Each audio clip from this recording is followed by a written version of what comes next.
Welcome back to another episode of What's New Wednesday. It is October the 16th, and we will be talking about things that have happened between October the 11th and October the 16th in the world of blockchain gaming and crypto. Last week, we guessed that Bitcoin was going to pump, and we did see some positive price action. So we will talk about that and where we're expecting things to go moving forward. Last week, we also mentioned that we were going to be talking about off the grid again today and talking about the blockchain elements of off the grid, what your earning potential is or isn't. So we'll try and go over those details pretty quickly. And then we'll talk about Openloot has been hard at work this past week, publicly announcing partnerships and collaborations between a variety of different Telegram games and apps. And last topic will be Big Time. Last week we were talking about how Big Time had a patch plan. They announced some hints for maybe potentially a new leaderboard, some other sort of exciting things like that. Patch was supposed to go live on the 14th, but it hasn't gone live yet. It looks like they're still finalizing things, so we will talk about that. But let's jump right into it, start talking about some crypto stuff. So last Friday the 11th, we started the day on Friday the 11th down, retesting the support at about 59k, and we ended the day up at around 63k. We stayed around 63k all the way up until Monday, and then we saw some positive price action. Last week we were talking about that, how 59k is a very crucial point to protect, but that we wouldn't see a lot of price action over the weekend, and then we'd see more price action. So yeah, we did see that happen here. We can see on Sunday it was at 63k, but when Monday happened, boom, saw a huge pump, retested up around 66,000, and we broke above 66k today and yesterday. So we are officially moving higher than we have for a month or so, 2 months, 3 months. So we have to break above 69k now. That's the price to beat. Some pretty conflicting opinions about what Bitcoin is going to be doing next. This article here says Bitcoin price to 130,000 by end of year, by January. Here's the roadmap. And they talk about this technical analyst, and they're mainly using Elliott waves and Fibonacci extension to come up with this number and the time frame. But I'm not like super well versed when it comes to Elliott waves and things like that, but it feels like it doesn't really make sense the way that they're talking about it, because they're saying that the fourth wave ended in August and the third wave would have been like in July, right? So they're using like a time frame for this analysis in like either days or weeks, as opposed to 4-hour time frame or whatever. And so they're basically looking at this price action, but this price action isn't going bullish, it's going bearish, it's going down, right? So let's try and count it out the way that they say. They say this would be wave 3, so it starts maybe in April or May. 1, 2, 3, 4. This said, yeah, when it went down to 49k in August, and then this whole thing here is the fifth wave, they say, but this is counting downwards. So how is this fifth wave gonna, that's not how it works. So like you can do Elliott wave theory downwards or Elliott wave theory upwards, but why would the fifth wave all of a sudden not continue downwards? So it doesn't make sense to me. It makes a lot more sense to me to do Elliott wave theory analysis like maybe on the daily, and you could say we started a new wave like in September, right? Maybe 1, 2, 3, like we might be on the third wave of something new.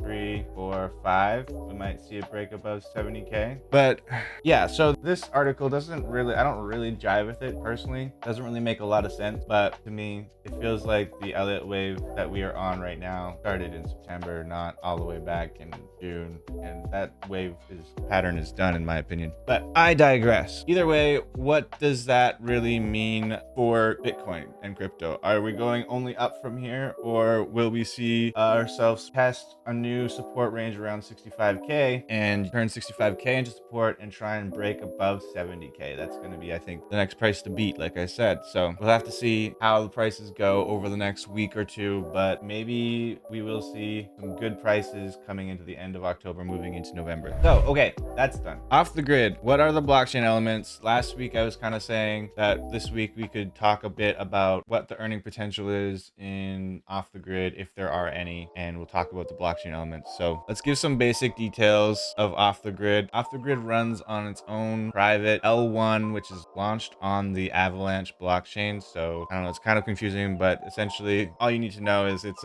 using Avalanche technology, but it's its own blockchain. Guns network is controlled by nodes, and the nodes you would have needed to buy like a year or two ago. I don't think that they're available now to purchase, but Apix made a pretty good post about it. Stash talked about he has a node and it looks like there's lots of transactions happening, which is good to see. But a P, whatever, however you want to pronounce it, they made a nice post about how the guns nodes work. Essentially, players find hexes. Hexes get decoded by the node to reveal the NFT cosmetic. Random node gets selected and earns the fee. And then on the other side here, we have game revenue, 30% token buyback, which is distributed to the nodes as the reward. So all of that, like, we don't need to get too deep into the nodes because it's a pretty niche topic for off the grid players, because you probably don't own a node, but just know that there are node validators that make sure that all the transactions on the blockchain are legit, and they basically only do two things. They validate transactions and they track gun on the blockchain. So that's about it. Nodes aren't that important. Moving on. So first, there is Guns token. You can see in my top right corner here, Guns token. This is earned from gameplay, completing daily and weekly challenges, monthly, daily, weekly challenges, and also from selling things on the marketplace. So it's the means of exchange on the OTG marketplace. The items on the marketplace are NFTs, which can be bought and sold on the OTG marketplace using the gun token. So yeah, you can buy different things on the marketplace. It's a peer-to-peer marketplace. Quick buy items, or you can view all offers, and these are all being sold by different players, which is cool. But there's some caveats that I think are really important. It's important to point out that OTG is just on a test net right now, which just means that it's not the final blockchain. It's a test version, which means that all the transactions on this test net will eventually become irrelevant as the game transitions to the main net. So all of your NFTs, weapons, skins, etc. will be transferred to the main net, right? So if you look at your inventory, all this stuff is permanent. These are all NFTs and they will be transferred to the main net, pretty sure automatically once it goes live. However, your gun token will not be transferred. So if you have a remaining balance of gun tokens, you should either using it to buy new items on the marketplace, or maybe you can save up enough to get a month of OTG Pro. You need 1,000 gun token to do that though. It'll be a little bit tricky to earn that much. Maybe you will be able to earn that much. Me personally, I don't think I'd be able to earn that much gun token before the mainnet goes live, but maybe. So how could you earn the gun token, right? We already talked about that. By playing games and by completing missions. If you don't already have OTG Pro, you aren't able to sell anything on the marketplace. You can only buy things off the marketplace if you don't have OTG Pro. So you need OTG Pro to sell things, which, you know, kind of like a dirty cycle. Yeah, anyways, you can decode hexes using guns, and there, so I got a rare NFT. But yeah, so if you guys are collecting guns token, just make sure you spend it. If you're selling items for gun token, make sure you're buying items with that gun token that you've earned so that you can lock those in, collect all the things that you want with it. The gun token you can get now, because this stuff will transfer over to the main net. The gun token will not. So that's important, really important to focus on that. With all that said, what really is the earning potential of OTG right now? Well, in a way, there isn't any earning potential. If you are accumulating and opening hexes, then you are potentially preparing yourself to be able to make some profit sometime at a later date by selling the items once the mainnet launches, but we have no idea what the value of those items will look like once everybody starts using real gun token that has a monetary value, as opposed to the testnet gun token that isn't listed on any exchanges and thus has no value. Eventually though, once the mainnet is launched, players will be able to earn gun token or get it from selling items they don't need, and they will be able to withdraw that gun token to an exchange like Coinbase and sell it. So that would be your earning potential there. The people who are winning the most and extracting the most hexes, they're the people who are going to be making the most profits, right? I barely extract hexes and I barely get kills, so my earning potential will be teeny compared to someone like Cairo. Cairo like basically never loses. He just always wins. And he's insane. He's insane. So he's going to be racking in some cash once this mainnet goes live. I bet you he already has plenty and plenty and plenty of items, more than he even knows what to do with, I bet, at this point. So if you are like really cracked at extraction shooters and battle royales, and maybe you might be able to earn something pretty cool from here. But otherwise, it's just a fun game. And just a reminder, yeah, only on the testnet right now, so don't hold on to your guns token. Make sure you're using it, and that's it. All right, so that's a pretty lengthy explanation, so we need to move on from that. Openloot. Openloot has been busy this past week. They've announced several partnerships and collaborations between a variety of Telegram games and apps, mainly between Clocky Chaos and, like I said, a variety of all these different other games and stuff we see. Here's a partnership announcement between Punks, don't know what they are. Here's a partnership between Clocky Chaos and Frogs. This one's Openloot and Punks, and this one's Clocky Chaos and Frogs, which is kind of confusing to me. What's the difference? Clocky Chaos collaborating with Digibuy, and Clocky Chaos collaborating with Eggfish, right? So some are Openloot, some are Clocky Chaos, mostly Clocky Chaos. But will these partnerships go further than just some sort of like co-promoting each other's apps? That's something I don't really know. Does it run deeper than just like some sort of peripheral stuff? Will these Telegram games eventually be integrated with the Openloot marketplace somehow? I wouldn't know. But there's this Digibuy, for example, right? It's an online store essentially, right? So kind of like the same thing as Openloot. Maybe there'd be some way that they could collaborate that way. I don't really know what to think about all these collaborations.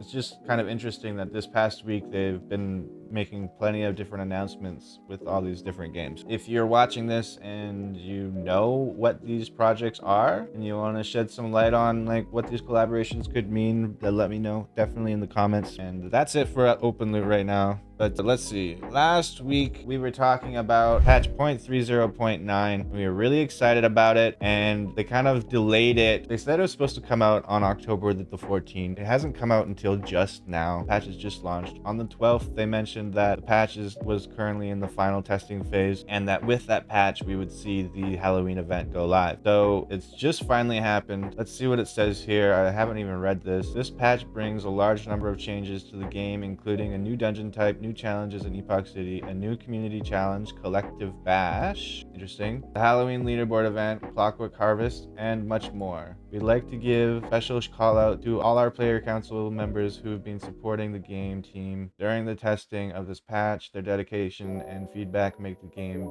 better. We owe them our gratitude. In particular, we would like to mention following members who went above and beyond during this process. While you wait for the patch to deploy, you can catch up on the patch notes. We got a Medium article. Okay, so gameplay. New dungeon type, new strike dungeon based on the Ice Atui world. First time user experience, Ice Weavers and Underlings. New challenges added to Epoch City. Collective Bash is a community challenge that has no player limit. Interesting. So it's kind of like we kind of had those before, but maybe it's kind of more fun. Gonna run a race challenge with a leaderboard that resets every week. 5 different runs available as of today. So I wonder if that leaderboard has any purpose other than just keeping score. New side quest, Mob Totem. What's that? Attack inputs pressed when exiting sprint will now be queued, and attack will play upon Ooh, interesting. That's pretty game changing. So you can okay, I'm curious to see how that works. New ability, Energy Ball Barrage, launches several small balls of energy. New quest, Cadet, that requires a town portal scroll to be saved. A leaderboard of how many of them have been saved is displayed in Epoch City. Okay, so when we find those lost cadets around the world, we can actually send them back now, and that gives us something. New gameplay ingredient, Freezing Eye, a sentinel who is, if they see you, paralyzes you. Nani? Crazy. Oh, they boosted Fan of Flames. That's good. Fan of Flames had been nerfed for too long. Point defense turret now has new look. What's a point defense turret?